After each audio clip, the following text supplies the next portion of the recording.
बहुत समय पहले की बात है। एक समृद्ध राज्य में एक राजा रहता था। वह अपनी शक्ति और धन से बहुत गर्वित था, लेकिन उसकी एक समस्या थी। राजा को नींद नहीं आती थी।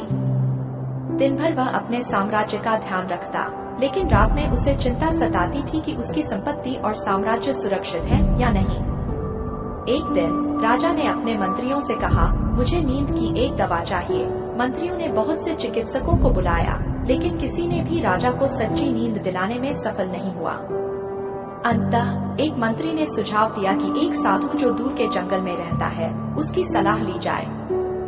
राजा ने तुरंत साधु को बुलवाने का आदेश दिया। साधु कुछ दिनों बाद महल में आया। राजा ने उससे कहा, मुझे अच्छी नींद चाहिए, क्या तुम मेरी मदद कर सकते हो? साधु ने मुस्कुराते हुए कहा, राजन, नींद का राज धन में नहीं है, बल्कि मन की शांति में है। यदि तुम अपनी चिंताओं को छोड़कर शांति से जीते हो, तो तुम्हें नींद आएगी।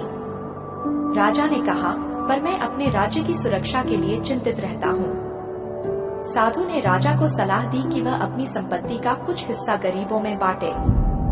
राजा ने पहले तो सोचा कि यह कैसे संभव है, लेकिन साधु की बातों ने उसे सोचने पर मजबूर किया। राजा ने धीरे धीरे अपनी दौलत का एक हिस्सा गरीबों को देने का निर्णय लिया। उसने राज्य में एक कार्यक्रम आयोजित किया, जिसमें उसने अपने खजाने से जरूरतमंद लोगों को अनुदान दिया। उसने न केवल धन बांटा, बल्कि शिक्षा और स्वास्थ्य सेवाओं के लिए भी व्यवस्था की। कुछ समय बाद राजा ने देखा कि उसकी चिंता कम होने लगी है। गरीबों के चेहरों पर खुशी देखकर उसे संतोष मिला। उसकी आत्मा को शांति मिली और उसे अच्छी नींद आने लगी। लेकिन एक रात राजा ने एक सपना देखा। उसने देखा कि उसका साम्राज्य संकट में है और वह एक युद्ध की ओर बढ़ रहा है।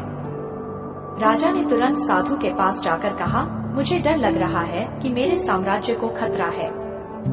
साधु ने कहा, राजन, जब तुम अपनी संपत्ति का कुछ हिस्सा बांटते हो, तब तुम अपने राज्य को और मजबूत बनाते हो।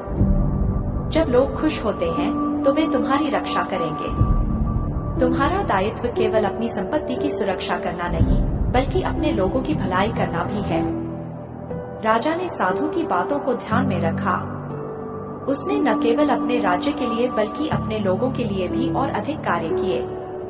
उसने शिक्षा, स्वास्थ्य और विकास पर ध्यान दिया। धीरे धीरे राज्य में समृद्धि लौट आई और लोगों में एकजुटता बढ़ी।